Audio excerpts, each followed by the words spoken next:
Okay, why don't we go ahead and start? We can wait for some other people to trickle in as we begin today's event. I'm just so excited. Welcome to the third speaker event of the Students for Attention Speaker Series, Parent-Teacher Partnership for Progress.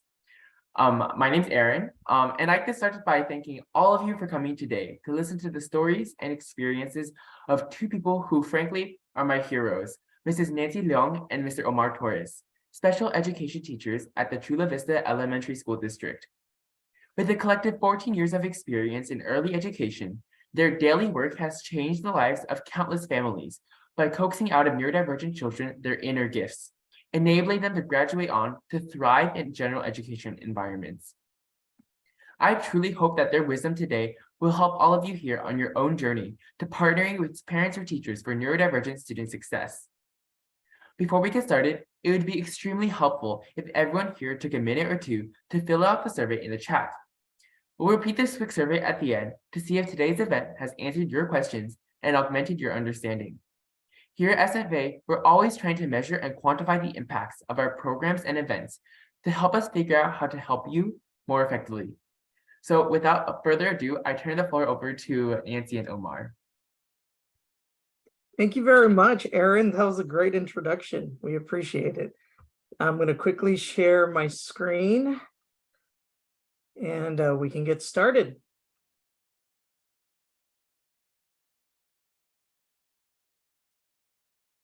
Thanks again, everyone, for being here this evening. My name is Omar Torres, and my colleague is Nancy Leong. Hi. And like Aaron mentioned, we'll be talking about the Parent and Teacher Partnership for Progress, the key to raising happy and successful students with neurodivergent needs. So let's get started with the presentation. And at any point, feel free to stop the presentation if you have any questions. Aaron or Jacob, let us know. Everything look good? Yep. Sweet. For today's agenda, we'll start with our introductions, just a little bit about ourselves, and then move forward with the presentation. And just to give you a small glimpse, we'll talk about the process for placement in special education preschool, meet and greets, how to support children with neurodivergent needs, IEPs and 504 plans, empathetic approach, adult attitudes towards the uncomfortable, and this versus that. After the presentation, we'll follow with a Q&A. So just a little bit about ourselves. Aaron covered part of it. I am an early special education teacher, 7 years experience. I've worked in the classroom, and I've also worked in applied behavior analysis as an instructor in in-home therapy for 7 years as well. A little bit about myself. I'm married. I'm an avid fan of video games, specifically the Nintendo Switch, anything Pokemon, and some anime here and there. I'm from the Imperial Valley, which is an hour and a half east of San Diego. Hi, I'm Nancy Liang. This is my 18th years of teaching. So a little bit about myself. I'm married with 2 girls and we have a dog. I was born in Hong Kong and speak fluent Cantonese. I like to play the game June's Journey. And just to give you a little picture beyond the information we provided, Nancy and I worked for 6 years at Loma Verde Elementary in Chula Vista before I moved on to Rogers Elementary, moved away from my colleague, but still remain as good friends. So I'm very happy to be doing this with SFA, Aaron, and Nancy. So just to give you a little glimpse of the process for placement in special education, generally what happens is parents seek help at the district office. Well, for us, it's Chula Vista School District. For some other of you, it could be San Diego Unified, La Mesa. There's an office. And then the district office gives information to place the child in a diagnostic class. I believe El Cajon School District does that, the diagnostic process, some San Diego Unified, and of course, Chula Vista. And in Chula Vista, the child that is placed in the diagnostic class will be there for 2 weeks. And with those 2 weeks, there's teachers, speech therapists, occupational therapists, and school psychologists that observe and gather information about what the child can do, and then they develop what is called an IEP. an individualized education program. We'll elaborate a little bit on what the IEP is. In a meeting, parents talk about their concerns for their child, whether it's any types of behavior that they don't find typical with other children. A lot of parents talk about communication, that their child is not speaking, or if they have problems articulating sounds or words or understanding. Any concerns that they have, whether it's present or in the future, what they're worried about their child will be doing if nothing is done now. So all those concerns are collected and documented into the IEP. Then after that, the child is placed in a special education preschool classroom, and that's where we come in. And usually the first point of contact is we get an email or a phone call. Hey, little Johnny's coming to your class. This is the parent's name. This is the phone number. Feel free to reach out and get started. So that's usually when we start with the meet and greet with parents, which is, or parents, the child, or any family member. And that's where we start. Why do we do meet and greet? When parents find out that their child requires special education or have neurodivergent needs, they often feel with anxiety, doubts, and all-around concern about their child's well-being. Now what? What's next? What do I do? Uncertainties can be very stressful and scary. Meet and greets are one of the very important things we do in our job. We want to build a good relationship with the family, the child, and any other family members involved in the child's life. We want to get as much information from the people who know the child the best. And these people are the parents, other family members, or their caregivers. Many children have communication and language difficulties to express their feelings, their needs, and their experiences. They cannot tell us, oh, I'm scared, I don't like this, or ask, who are you? Where's my mom? So for many of us, and for many of our students, this is the very first time they are away from their family, and a new environment and new people. So it can be very scary. And some of the challenges parents experience are feelings of not being heard or understood, the frustration of not being on the same page with the school staff. And like, do you hear what I'm saying? Do you understand my question? So through this meet and greet, we are hoping we can get on the same page a little bit and clarify some of the concern the parents have and go from there. Imagine this, the first day of school, getting on a school bus with a stranger, buckled into a weird car seat with harness, driving somewhere you don't recognize, being picked up by strangers in a place you have no idea where, and arriving and having your belongings placed in a cubby while you are surrounded by different children, different sounds and things, and you have never seen before until today. And also imagine this, getting woken up earlier than usual, driving somewhere you don't recognize, walking in a place you have never been before, and being left with strangers in a room full of people that you don't recognize and you have never seen before until this day. And ultimately, not being able to express exactly what you are feeling and in that moment. Thank you, Nancy. That's a very scary picture to imagine, or to be in the shoes of that person, that child that might not be able to express all these feelings, and yet it's happening within them on the very first day of school.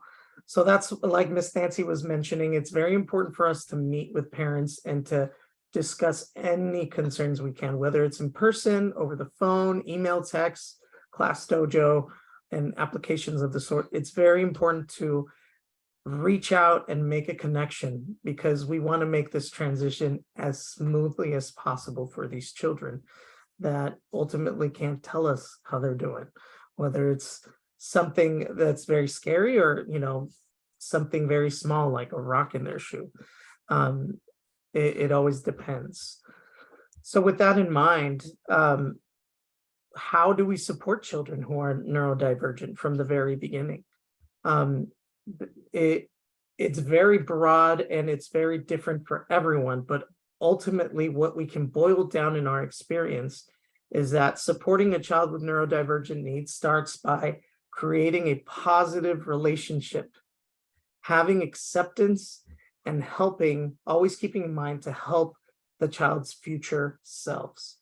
And what do we mean by that? So in the creating a positive relationship, we always keep in mind the child's human rights.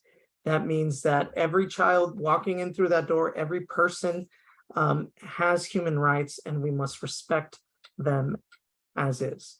So if a child is displaying aggressive behavior due to a disability, then we obviously note that in the IEP and refer to that as we go through. But understand that there's only so many things we can do as ourselves. We need to follow these strategies. Can't really get in a child's personal space and disrespect them as a human being. So with that, we also create a safe space. Children's like in the scenario that Miss Nancy described, children come in, and even though it may seem fun to other children or other people or even adults, it still can be a very scary place to be, with toys, loud noises, different lights, and just people in general. And allowing a child to feel those things and to just be idly sitting and waiting for them to approach you, or to see a need for us to fill, like giving them water or their own snack, or maybe their favorite blanket from their backpack, can be a small step towards showing and creating that positive relationship. Following the positive relationship is acceptance. Now, awareness is one thing. We hear constantly, let's raise awareness for neurodivergent needs like ADHD, autism, but acceptance takes that a little bit further, where you don't want them to be anyone else but themselves. Now, there might be a goal where we want to integrate and create these opportunities for them to be in typically developing places like a general education classroom, but ultimately there's no judgment for who they are. They are who they are, and we carry that over in our classroom with everyone, with every single child that comes in. The last one is helping their future selves. Is very important for us to listen to the parent concerns. We may have an idea of what this child needs in terms of their neurodivergent supports through autism, ADHD, but it's the parents' experiences that really drive how we approach the situation. Because parents, you guys know them more than we do. What we tend to tell a lot of parents that we meet is they spend 3 hours with us and they spend all the other 21 hours at home with you. So you have a bigger glimpse of what they do, what they like, what they don't like. So we're constantly listening to what toy they like, what they don't like, and apply that information into the day-to-day in the classroom. Along with the parent concerns, we align with our teacher concerns, which is the IEP, which can address a lot of these parent concerns, but we have an educational standpoint with that. For example, if a child really likes cars and they have like an IEP goal where they're going to play with other children, then we align the likes and interest of cars with playing other children. So we're aligning our teacher perspective and education with what parents are concerned with. So ultimately, we always partner do that. I think someone's unmuted. Just check if you are unmuted and mute, please. Thank you so much. Also down in the Mission Valley area. Thank you. So the last part of helping their future selves is always advocating for the child. So us as teachers will always have an approach for the child, not for us, not what best fits us, but what best fits the child. And that's also on the parent side of things.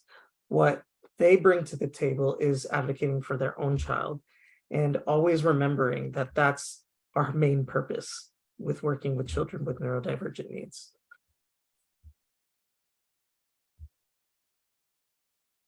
This is some information from that I got from the Wood Small Law Group. You can refer to this website after the presentation when we see this on video. But just to give you a small overview of what an individualized educational program, an IEP is, and a 504, because we throw these words around a lot. So an IEP, the goal of it is to ensure that a child has the same access to an education as any other child, no matter what impairment he or she has. And it grants the child a right to an evaluation so that you and other members of your child's IEP team can make informed decisions about his or her education. So if we go back to the process that the children go to, this is where the parent walks into the district office and talk about their child and request for an evaluation.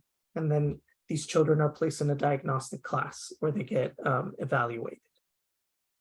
The IEP is an invaluable tool, and it protects the child's right to an education.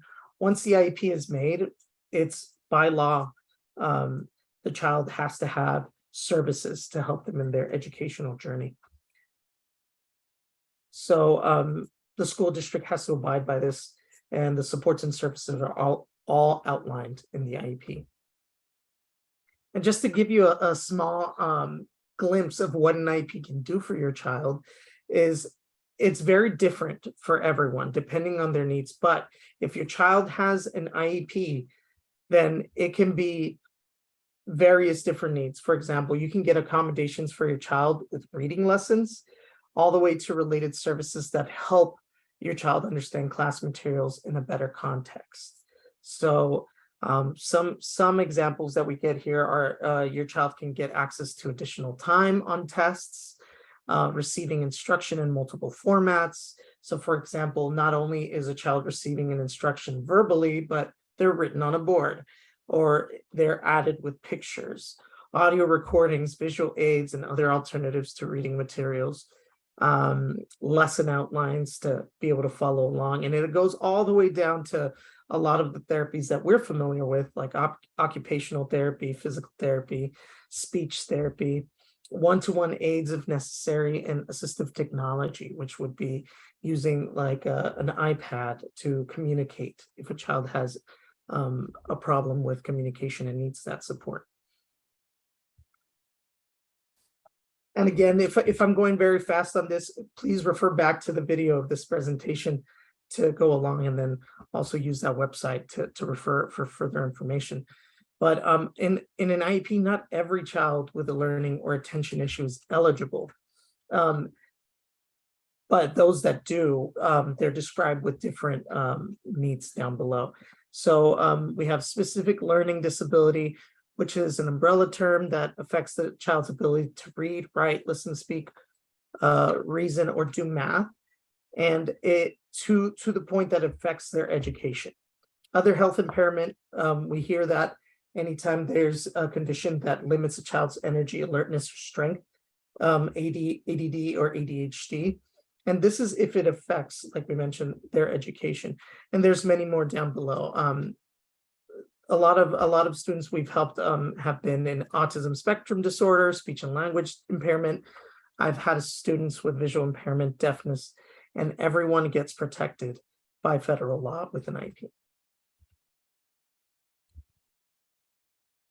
So now here are 504 plans. And now 504 plans can be a little similar to IEPs, but they don't have as many protections as IEPs do, since they're more general. These laws, like it says, they guarantee children with disabilities getting equal access to an education, but they don't do it necessarily very individualized. It's just listing and making sure that they get different accommodations to go throughout their day. They're not placed in a specialized education classroom. Children with a 504 plan, if they have ADHD and just need a little bit more time, a 504 plan would list more time to complete certain assignments or tests. Now, if a child needs more intense therapy to be able to catch up to what their typical peers are doing, then it would be more of an individualized educational program through an IEP. So just to give you an idea which is needed, an IEP or 504, I found this online, and it describes a very what we tend to see in schools, two different scenarios. For example, on the left, it says Alexander's a third grader who has ADHD diagnosis. He's in general education and he requires accommodations throughout his day. He needs some movement breaks, extra time on tests, like we mentioned, and his assignments are divided into smaller, more manageable parts. And the key important part in this scenario is that he's performing at grade level, meaning that we don't have to modify any of his activities or curriculum to be able to continue with his progress. So this scenario would require a 504 plan. Now in scenario number 2, Sam is a first grader with diagnosis of autism spectrum disorder. She also has delays in fine and gross motor development as well as speech communication. She requires a specialized educational program as well as physical, occupational, and speech therapies.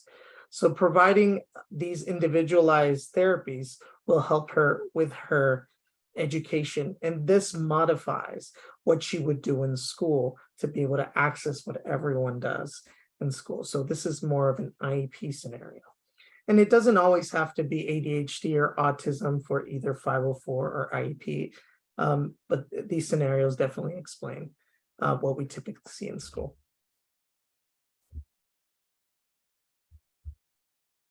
Now, the empathetic approach is one thing that Nancy and I are constantly talking about while working with our children. After work, whenever we get a chance to talk on the phone, we're constantly talking about the empathetic approach.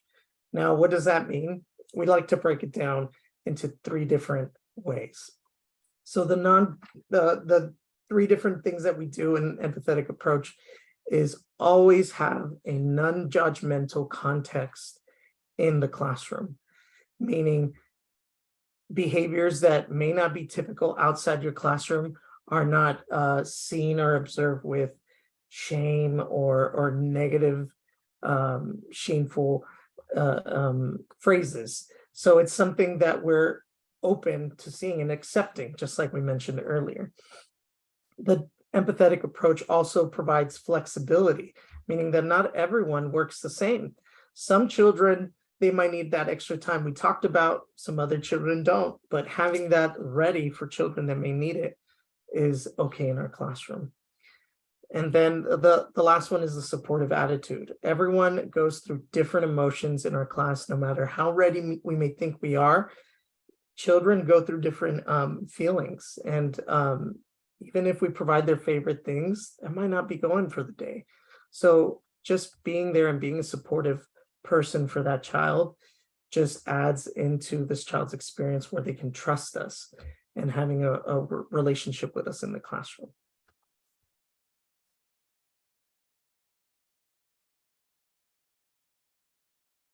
Okay, attitude towards the uncomfortable. So when there are different people involved, there are always disagreement. So disagreement happen between adults. We have to understand that there are different values, experience, and cultural backgrounds before any meeting or any conversation take place. We have to focus on understanding another person, not on winning the argument. It is not about winning. It is not about what I want. It is about how to best support the students as a team so that they can develop to their full potentials. We just can't emphasize enough how important teamwork is. Another thing is stick to the facts. Do not make any assumptions, and always have a tissue box nearby. They are usually these are usually very sensitive situations. Emotions are always at play. Create a safe space to actively listen to each other. It is okay to cry.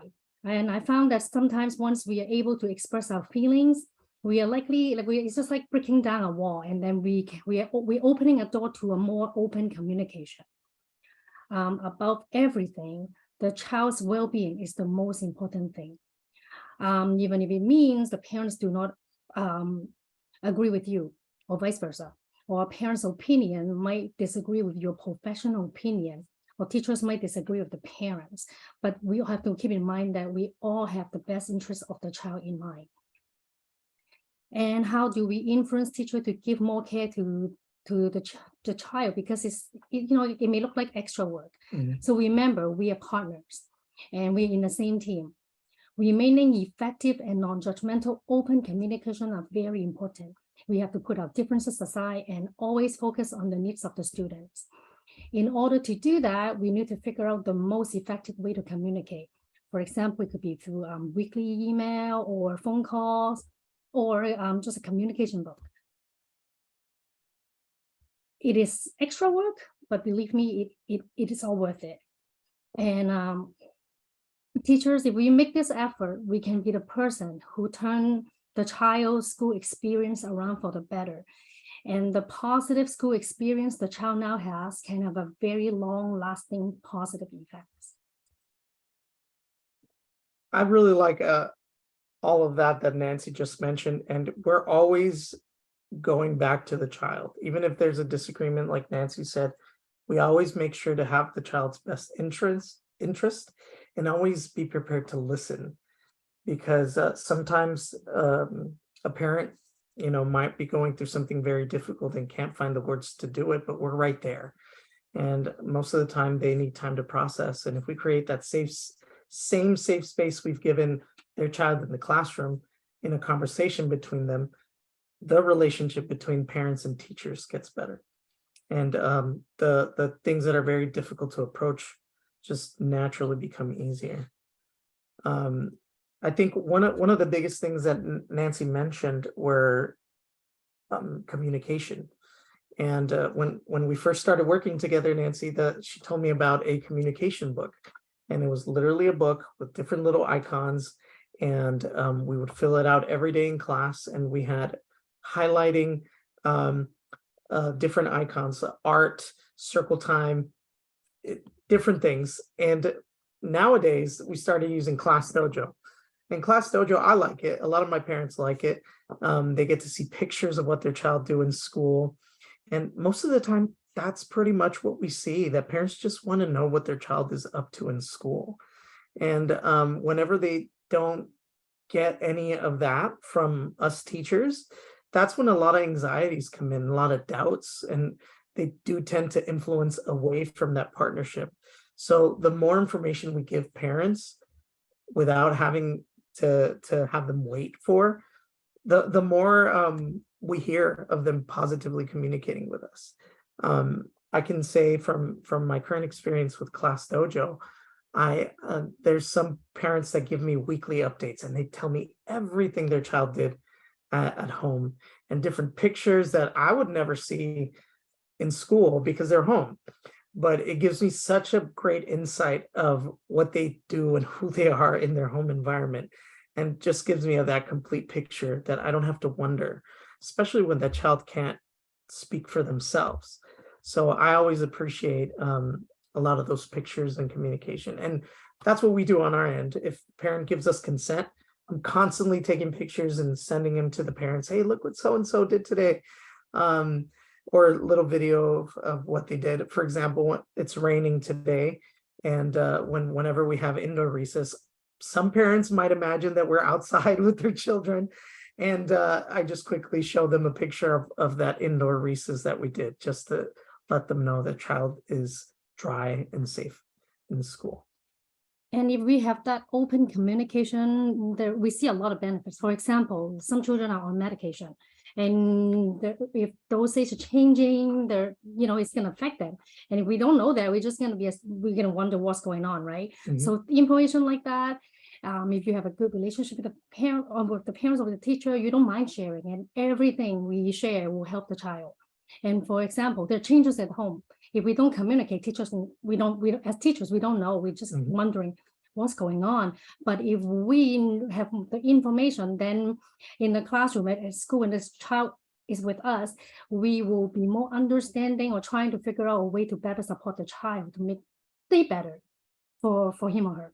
I agree. And I think this also applies, even though our experience is mainly with preschoolers, this applies for any need and any child that is neurodivergent, from pre-K all the way to high school and beyond. I mean, maybe you can communicate your feelings with the outside world, but maybe you're going through something. And if you're a child with neurodivergent needs and you're keeping it to yourself, a parent-teacher partnership could definitely help that child by communicating with each other. Hey, so-and-so is not having a good day today, just to let you know. And I'm sure the teacher that receives that information finds it extremely valuable because they don't have to guess what that child's going through.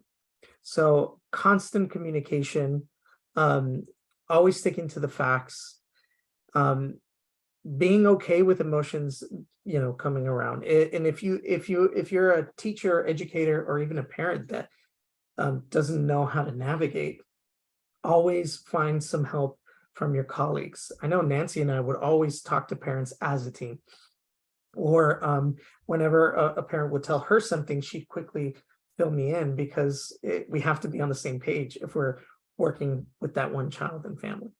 So it's very important everything goes back to that child's well-being, always. And teamwork, we just can't emphasize how important teamwork is. We're working as a team for the best interest of the child. Parents, teachers, and the child. This or that. Now, talking about the different things that we see children or people with neurodivergent needs, is that they may do things different from everyone else.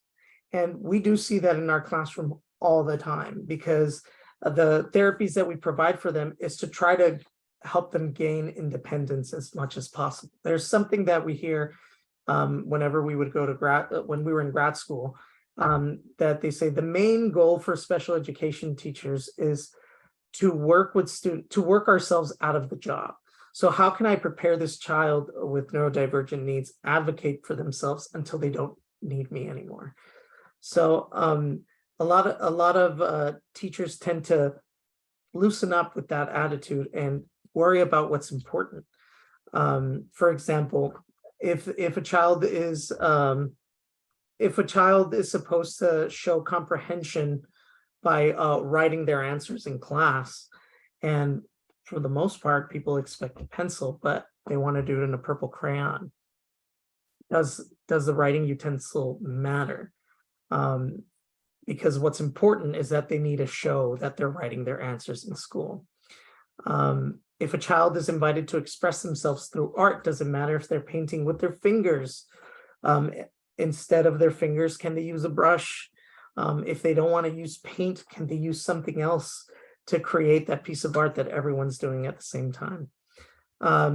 Sitting to complete work versus standing to complete work. This one's something that we see in preschool all the time.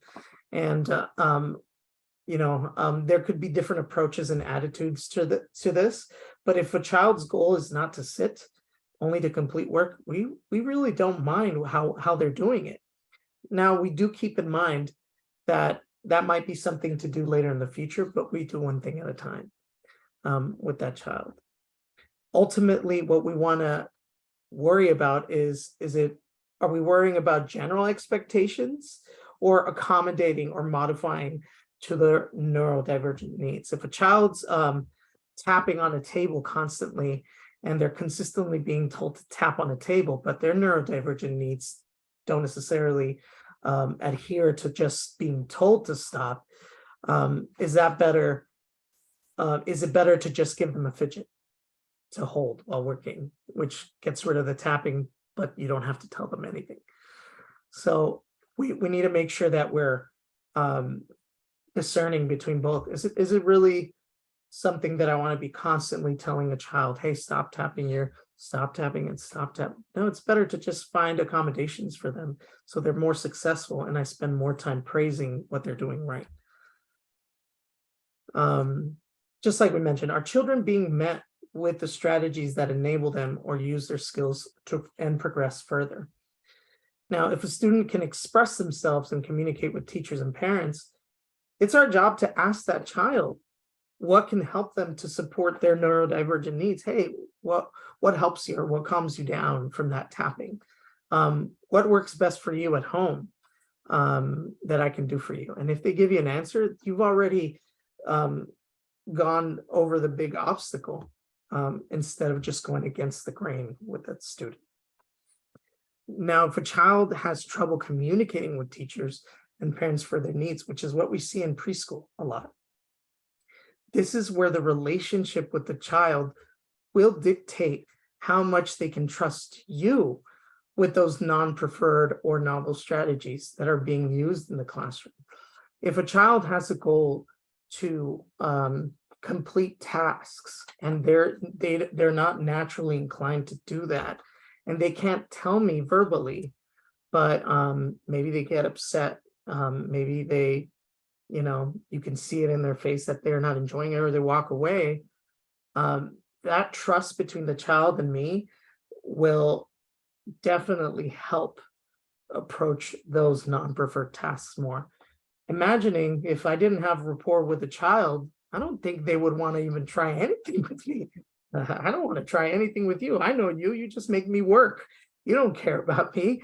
Not necessarily that's what we feel, but if the child doesn't feel that in the classroom. And just think about if you want to hang out with that person that you don't like. So it's not like we want the children to like us, but we want them to trust us and want to come and do things with us.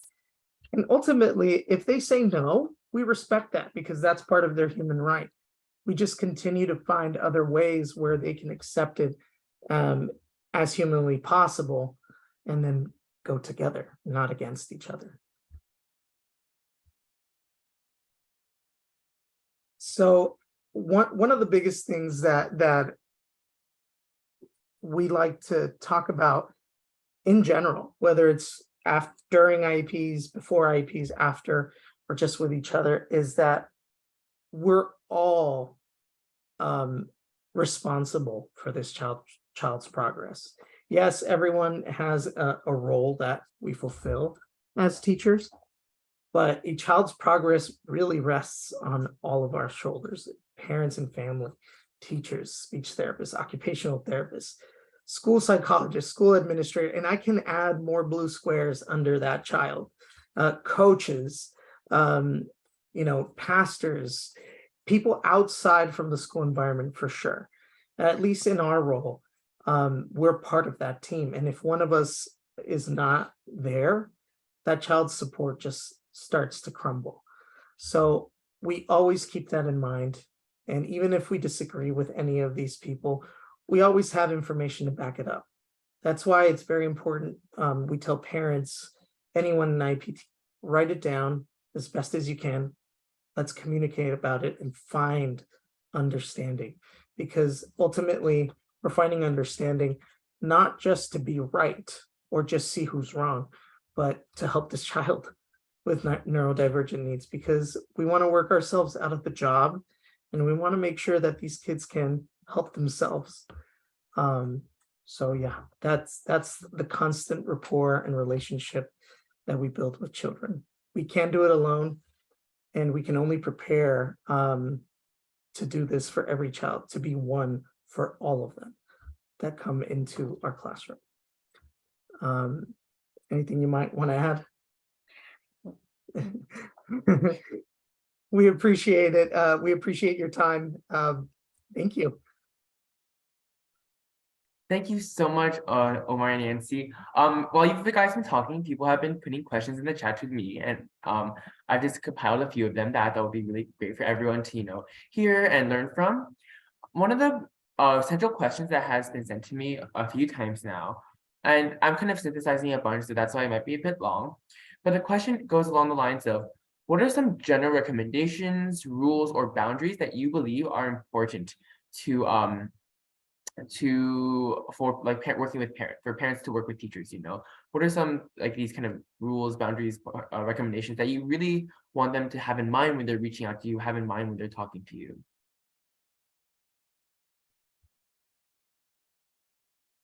Do you mind repeating that question again? Of course.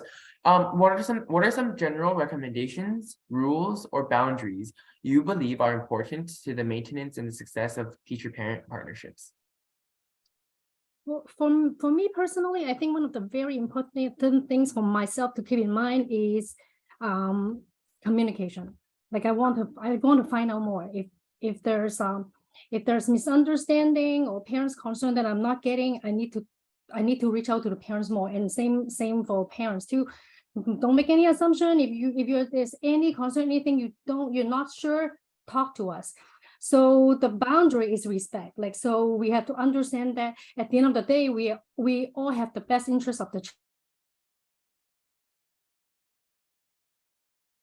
Communicate. Sometimes, there are issues, there are concerns, right? But if we can find a way to positively communicate with each other, and I think that's the best. So I feel like respect is one of the best things. Like, I'm not going to judge you, and we just keep in mind that we're all here for the child. Yeah, and just to piggyback on that, respect sounds very could be different for every person. How I communicate respect might not be how Miss Nancy communicates respect. And if a parent were to say, hey, I really didn't like what you said, we respect that, because ultimately how they bring it up to us is in the betterment of a communication and relationship. That's all part of creating a positive relationship. It's not all, hey, we understand each other 100% and we don't have to elaborate on anything. Not at all. It's a continuous elaboration and seeking to understand. Especially if we're not entirely sure about something, we ask questions and we always clarify, hey, I'm just asking to understand, not to prove you wrong or anything like that. But asking questions is a good way to clarify the error as well. And another thing is we have to keep in mind that we can't invalidate other people's feelings. Just because I don't agree with you doesn't mean that your feelings is not valid.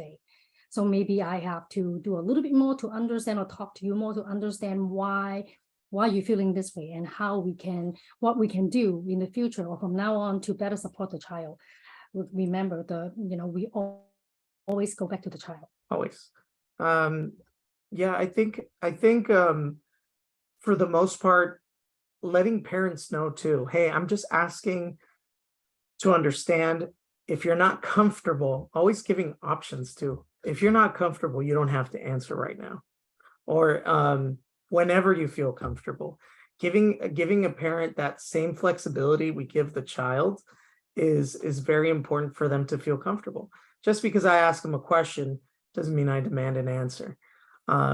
Even if I explain myself the best way I can, they still have the option to not necessarily do it as I say. So I like to communicate that to parents. Whenever you're ready, phrases like that, whenever you're ready, or if you would prefer, small changes in sentences like that definitely help along the way. And I would say for parents too, parents approach me like that a lot of the times, and I feel comfortable as a teacher. But I really do think it's important to use those phrases in the language. Thank you so much, brother. That was such an amazing response. Hope everyone got that down. Another question that someone brought up on the slide where you show like the child bar and with all the other groups. One question asks, how can parents and teachers work with school administrators? How does that partnership really work and play out in the school setting? I would encourage parents, like in the beginning, like if the child is starting a new school year, when there's a new administrator come in, or when you're going to a new school, communicate with them, schedule a time, meet with them, just kind of share your concern and your child's needs, and if possible, meet the teacher. So everybody have a common understanding of the needs of this child and what works or doesn't work. Sometimes there's something we call triggers. So maybe during that time, we can talk about, okay, so when these things happen, it will make my child very upset, and then it will affect the learning and whatnot. So meet with everybody in the beginning to just kind of go over everything. Like as a teacher, myself, I appreciate details. I want to know, because my job is to support the child in school and to also work with the parents and the other therapists as a team to help the child develop to the full potential. So it's the communication, just sharing all the information is very important. So I would encourage parents to approach that. I mean, it's not just the teacher. I think the whole school has to work together. I can add to that as well.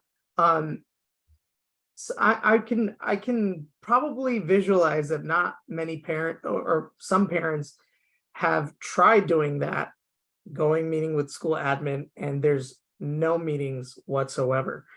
And I think advocating for your child could also mean letting admin know how you as a parent are feeling in regards to this process, because This process is very common for us working in the school grounds where, 7 years, I'm used to it, 18 years, some things change, but it's generally the same. And some principals, obviously they have a big school to take care of, and there might be some big priorities, but for a parent to communicate, I'm very anxious for my child to be successful in XYZ, or me as a parent, adding that emotion to that information seeking conversation where you're not just a parent trying to figure things out, but you're an anxious parent, you're a nervous parent, and you just want answers, not only to find the answers and to move forward, but so you can feel better.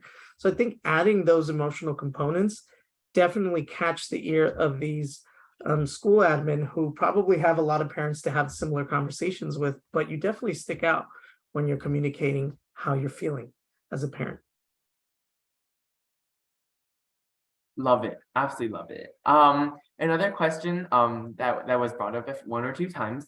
What resources are present for parents, at schools? And this is kind of along the lines of, a lot of parents are new to this whole thing, right? And so what kind of resources do schools provide for them to kind of learn all the terminology, learn about, neurodiversity, autism, learn about how they can interact with their children better? What resources are there at schools for parents who are looking to really dive deeper and just understand their child and the things their child is going through better? Okay, so I'm going to ask a clarifying question, if that's okay, Aaron. Of Is course. this a child who's already begun a process of 504 IEP, or is this a child in general? A child who's already begun a 504 IEP process. Okay, so in the process of a 504 or IEP, the parent is bombarded with this information during these meetings. If there's meetings for 504 plans, which generally not all the time, but if there are any, there's a lot of bombardment of information. And I think what tends to happen is you get that information, parents go, and then they go home and then they realize, oh man, I thought of a question that I didn't think before. Always refer back as soon as you can with the same level of emotion attached to these messages. Hey, I just thought of this question that I don't think I got answered during our meetings. That's the first immediate thing. The second part is, yes, our school district, I've seen a lot of events where they actually invite parents over to either discuss strategies for their children in school, specific to preschool, I believe, and other events where parents that have an IEP can bring it to the school and talk to someone who's going over the lingo, which is accommodations, modifications, 504, some law. And they don't, I believe this is the first time they've done it in this past semester where they discuss this information. Outside from that, I don't know if our school districts have that many places, but we do have resources that we can probably provide to you guys where they can refer for further guidance for IEP and 504 plans. That'd be wonderful. Thank you so much. Another question, so more on 504 IEP plans. So one parent was curious as to, how do 504 IEP plans carry on into elementary, middle, and high school? And what information is stored on a student's 504 IEP plan as they progress throughout the American schooling system? So 504 plans tend to be not as detailed as IEPs because the child has grade level understanding of what's happening despite their neurodivergent needs or medical diagnosis. A child with a 504 plan understands everything. They just need accommodations to be able to be successful. Like, no, you don't need a, if it's like, oh, I don't understand the 9 algebra, so you don't have to take me back to pre-algebra or geometry or whatever. It's more like, just give me more time to get this concept and then I'll be able to get it. That's generally 504. IEPs, children are reevaluated every 3 years to see whether or not they've made a huge improvement where they don't need these services, or what goals they've met or not met. And we don't generally see too much of that in preschool because we only have them for 2 years. But what we do see is they do an evaluation in the diagnostic team. And then when our children are about to go to TK or kinder, we tend to open another evaluation. And what's so cool about that is that it tends to be the same one they got when they first started. So we see huge growth, whether or not they've met certain goals or they're doing certain things that they weren't doing before. And then they evaluate, do they need services? Yes. If they don't, then they remove services and they can potentially go to general education or RSP with some support. I hope I answered the question, but I can elaborate a little more if needed. Yeah, if you don't mind just kind of discussing us, like as as special education teachers, what do you exactly write, for these students for their, for their TK or kindergarten teachers, what kind of stuff are you putting on there for these teachers to use in the future? Sure. So just to give you an overview of what we do in the IEP process, we sit down, we introduce each other, and then we go straight into the goals that they had for a whole year with us. So a lot of what we see in preschool is a child will complete 2 tasks on a small group table time activity, which would mean, completing an arts and crafts or counting objects or creating a pattern, creating a structure. So let's say a child is expected to do that in 1 year. And then we come to this meeting a year later and the child met that goal. Then we propose what would naturally come next, depending on their grade level. If the child's already performing at what they're supposed to do in their age level, we cannot propose an IEP goal. They don't need it. But if they do need supports, then we write another goal. Let's say complete 3 or 4 small group tabletop activities. And now when we're reaching that reevaluation age, we do see where they would potentially go: general education, special education, RSP, which is special education supports in some areas, and general education with no support. And we are constantly thinking of this: has the child met what their typical peers can do? And if they can, then we do consider not having an IEP for them. But it is a very, I would say, nervous thing to do for a lot of teachers and parents, especially when they're this young. We got all these supports. Should we take them all away? Are they ready? And we're constantly discussing, yes, so-and-so did this, or you know what, I'm a little concerned, so-and-so might need more minutes in special education when they move on. So it's a constant communication between colleagues and parents. And I would also encourage parents, if your child start like TK or kinder, talk to the teacher and say, my child was in this preschool classroom. If you have any question, any concern, or you need some strategies, feel free to contact the teacher. So we do have parents or teachers from who receive our students to communicate with us and say, hey, I'm seeing this. What did you guys do that worked? So that constant communication with everyone that is involved, the future teacher, new therapists, I think they're all very important to make sure there's a smooth transition. Let me add to that, to the IEP process. After talking about the goals they've met, the next part of the meeting is we talk and we let the parents provide their concerns. And their concerns can be anything in regards to their child's disability or needs that they see. Something that school psychologist that I work with, the thing he likes to propose is, if you had a magic wand, what would you wish for your child? And that tends to be such an easy way for a lot of the parents to tell the concerns, because sometimes parents are very nervous that they don't know that they're part of the team. So it's very nice to hear that if you had a magic wand, what would you do for your child? What would you wish for them? And then they talk about their concerns, and then we read what would be the present levels, which would be strengths, preferences, and interests of the child, what they do academically and functionally, communication with the speech therapy, gross motor, fine motor, vocational, daily living skills, health, and then we propose new goals and services, or we don't if the child has met every need they need within their age range. Yeah, you've been mentioning like the age range, like the age level a lot.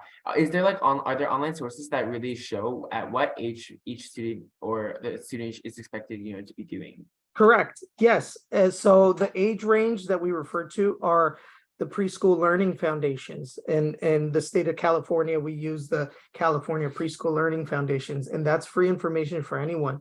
It's what we would call our standards in preschool. So the standards beyond that, TK and up to 12, is Common Core. So Common Core and the California Preschool Learning Foundations are what you should typically be doing at a certain age or grade. For Common Core, they do grades.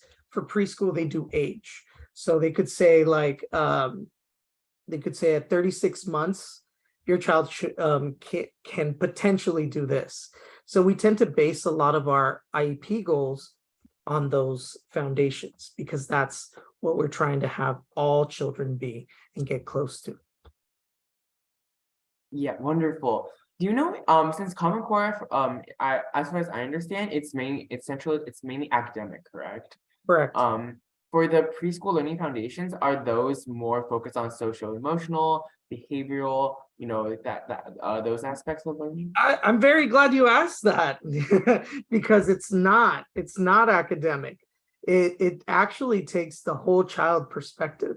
And what's very cool, it's 3 volumes. The preschool learning foundations are volume 1, 2, and 3. I can't tell you from the top of my head what volume 3 tends to be, but I think what's really cool is the first volume is starts with self. It starts with social emotional well-being, and it focuses on relationships, advocacy with peers, with adults. So talk about why we think relationships are so important. It's embedded in our foundations that we write these goals on. So after in the foundations, after that, there is speech and communication. There's also English language learning. And then after that, we do see language, whether it's writing or reading. And they break down what reading is in preschool, because obviously we're not reading words and blending sounds, but and math as well. Wonderful. We have this really great question in the chat. The question is, how does the IEP follow students through special education classes? How would it work after the transition to general education? So let's say a student moves from special to general education. How would the IEP 504 follow them throughout that process? So if a child's in general education, with no supports, there's no longer an IEP. And for that to happen, it's an agreement between parents, teachers, and anyone involved in the IEP team. A lot of the times we do see ABA and supervisors join in, which is in-home therapy, where they work at skills at home, and we invite them to those meetings, and they also contribute to the IEP meeting. So we all come to a consensus that little Johnny or little Marie or Sammy does not need any supports, and then they move to general education. 504 plans, I can't speak to general on my experience, because I don't have any students that do 504 plans, especially because children with ADHD, identifying a child with ADHD this young in age could definitely pose a negative label for them, because sometimes typical developing behavior, if a teacher's not ready for some behavior that could be related to ADHD or not, sometimes children just grow out of certain behavior. But we do tell teachers, hey, keep this child in mind. There might be some possible evaluation. Parent will tell you about it as they grow older. And if they're falling behind in general education, do evaluate or something like that. We're always constantly telling parents, it might not be a good idea to label yet educationally, because they might grow out of it, but do keep that in mind. So the 504 plan, I think it would just generally come into play in school, right? If a child's not doing well, but they get it, and the parent has a huge understanding that no, they're very smart, they understand, they explain everything to me, they just don't have enough time. Or if the parent notices that their assignment, if they have 5 math questions and they did 2, but they did it well, could that mean that they just need more time?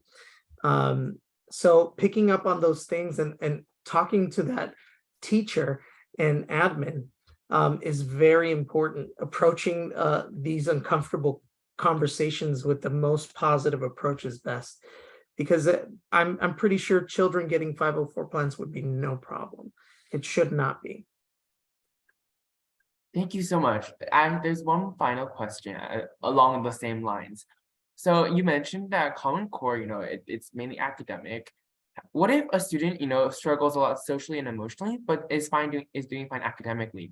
How would, that their IEP be kind of approached in a general education assessment or from kindergarten, how does that work? Because that's also a question I personally have, what for students, I personally have autism, and I don't really have that many, academic difficulties, but I struggled a lot socially, emotionally growing up. So how does that impact change for students? I'm very glad you asked that question. I'm very lucky to have a good network of colleagues, and whenever there is a need outside of the range that we live in, which is preschool, speech therapy, and occupational therapy, there's always resources. And I always ask either the school psychologist or if your school has a counselor to see what kind of programs there are. I know at the school that Nancy and I used to work together, where she currently is, there's counseling programs for children just as young as preschool, and there's counseling for any child in elementary school age. Now, if you want to self-advocate and bring that up, it'd be very important, yes, to communicate that to school staff, but also to the parent. That way it's not a surprise, and you're making sure that everyone is in the same page with you. Now, if it's a child that has trouble advocating for themselves, or they're too young, and they understand a lot of these concepts and don't need support academically, they wouldn't be necessarily in an IEP, I would say, especially if their speech is up to typical, if their occupational, fine motor, gross motor is typically developing, they wouldn't have an IEP. But let's say emotionally they're not doing so well, they can be referred to counseling, and counseling could be something that exists not necessarily in an IEP, but it's active in that child's education life. We have a very good friend who's the counselor at Loma Verde, and he holds either group sessions with other children, one-on-one sessions, and his office is small, but I cannot tell you, anytime I'm meeting with him, so many children knocking on his door, hey, can we meet today? Can we meet today? He's become such a resource to those children who are doing well academically, but need that social emotional well-being piece. And getting counseling also helps get the attention of the school admin, because it's very important. There's a huge push in many districts nowadays for that social emotional well-being. And then I think another thing is we can, like as parents or even like as teacher, we can help with the transition by telling the receiving teacher what strategies work. And for parents, just kind of tell the teacher, when this A, B, C, D, like these things will bother my child. So, and when you kind of anticipate that happening, these things work, like try this, try that. So of course, like one of the very first things for the teacher is to get to know the child, right? And have a relationship. Once you have that and you can pick up the cues, I think we can go from there. We can probably like de-escalate some of the, situations, or maybe we are able to calm the child down more quickly, and just maybe teach the child some, like together as a team, like some strategies to cope with that when I'm starting to feel angry. There are also like resources on like songs or videos that teach a child how to take deep breath. Or maybe we can have like a list and to show the child, when you're really angry, these are the things that you can do. So, they can tell us, okay, now I'm feeling angry, so I need a break, or I need to go calm myself down. Things like that I think will be very, very helpful. a lot of the times parents give us ideas. Hey, I saw online that, this adult did this for the child, a social story. Can we write a social story? Yes, of course. Luckily, we do have a resource center in our school district where if we have ideas for a social story, we send them images and they laminate, print it out in color and send it back. They make a copy for school, they make a copy for the parent. And it's just that open communication. I don't have all the ideas. Sometimes parents come up with the best ideas. And I think once they approach us and they're seeking information, we just understand that they just want to be listened to and follow with that. And another thing I want to bring up is sometimes as teachers, we have to think about are we the trigger? Because the look we give the child, like how we ask the question or what we say can be the trigger of like an emotional outburst.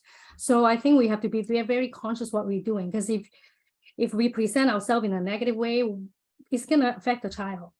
Yes. So just be very mindful how we approach a situation. When I see that a child's getting upset, do I go, oh, not again, or I'm gonna be, okay, how can I help right now to make it better for the child, so Right. that we are not, nobody is upset. Right. And we would do this often. Remember, back in our day, sometimes a child would get triggered by, let's say, my facial expressions. And Nancy would have to tell me, hey, anytime that you make your eyes like this, the child starts, laughing or something like that. And then you have to take a step back from yourself, but because yes, you're a professional, but you're human. So just being open to hearing and understanding, even from your colleagues or children or parents, goes a long way. Yeah, sometimes like things that we're not aware of. Like, let's say you see a child like starting to do something that you don't like. Maybe I unconsciously roll my eyes, right? And when the child see that, like, they're done. Like, okay, here we go. The teacher is not happy again. And that, Aaron, if you don't mind me adding to that, we did notice a question on coaching. Was that a question regarding sports, or was that related more to like coaching parents for information? It was more focused on coaching parents towards information. Got Yes, and I kind of lumped that into the what resources are available question. Got it. Okay. Yeah, because I was going to say, if it involves sports, providing a coach in the sports community, if they're being a little impatient or not understanding of your child, providing them with IEP or 504 plan, or even just a little summary of who your child is, if they can't advocate for themselves, goes a long way. Wonderful. Thank you so much, Nancy and Omar, for all your time and wisdom today. I'm so thankful to be here listening. I think the things you have said are just so amazing. Before we end, I just want to say a few more things. If everyone could please fill out the survey in the chat one more time, that would be so helpful for us. We use the survey to measure the efficacy of our events, and it really helps us design better events for the future, events that are targeting to your needs, to what you want to learn about, and to how you feel, what things you need to best support your child with. SFA is short for Students for Attention. We are a 501c3 nonprofit with the mission to redesign school systems for neurodivergent students so that they can maximize their own personal potential. If you want to get involved, please email me at aaron.combs@studentsforattention.org. Check out our website at studentsforattention.org and follow our Instagram page at Students for Attention. I'm including all these links in the chat for you to access in the future. I personally am very responsive on my email, LinkedIn, and the Instagram page. So I would love to be able to answer some of your questions and see how we can engage further. We really appreciate your time and attention. Thank you so much and have a good night. Thank you, Omar and Nancy. You guys are wonderful and amazing. Thank you very much, Aaron. Thanks, everyone.